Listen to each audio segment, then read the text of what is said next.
ಇಂದು ಮಾಜಿ ಉಪ ಪ್ರಧಾನಿ 119ನೇ ಜನ್ಮದಿನ. ದೇಶಾದ್ಯಂತ ಬಾಬೂಜಿ ಅವರ ಜನ್ಮದಿನವನ್ನು ಆಚರಿಸಲಾಗುತ್ತಿದೆ. ಪರಿಶಿಷ್ಟ ಜಾತಿ, ಪರಿಶಿಷ್ಟ ಪಂಗಡಗಳ ಅಪ್ರತಿಮ ನೇತಾರರಾಗಿದ್ದ ಬಾಬು ಜಗಜೀವನ್ ರಾಮ್ ಅವರ ಕೊಡುಗೆಯನ್ನು ದೇಶ ಸ್ಮರಿಸುತ್ತಿದೆ.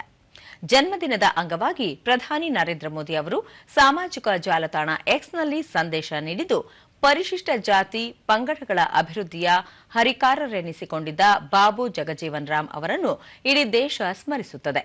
ಸಾಮಾಜಿಕ ನ್ಯಾಯ ಮತ್ತು ಸಬಲೀಕರಣಕ್ಕಾಗಿ ಅವರು ನಡೆಸಿದ ಹೋರಾಟ ಅವಿಸ್ಮರಣೀಯವಾದುದು ಎಂದು ತಿಳಿಸಿದ್ದಾರೆ.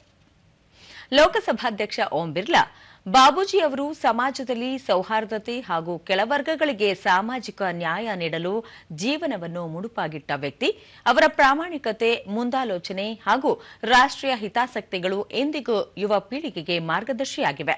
ಸ್ವಾತಂತ್ರ್ಯ ಸಂಗ್ರಾಮಕ್ಕೂ ಬಾಬು ಜಗಜೀವನ್ ರಾಮ್ ಅವರ ಕೊಡುಗೆ ಅಪಾರ ಎಂದು ಸ್ಮರಿಸಿದ್ದಾರೆ.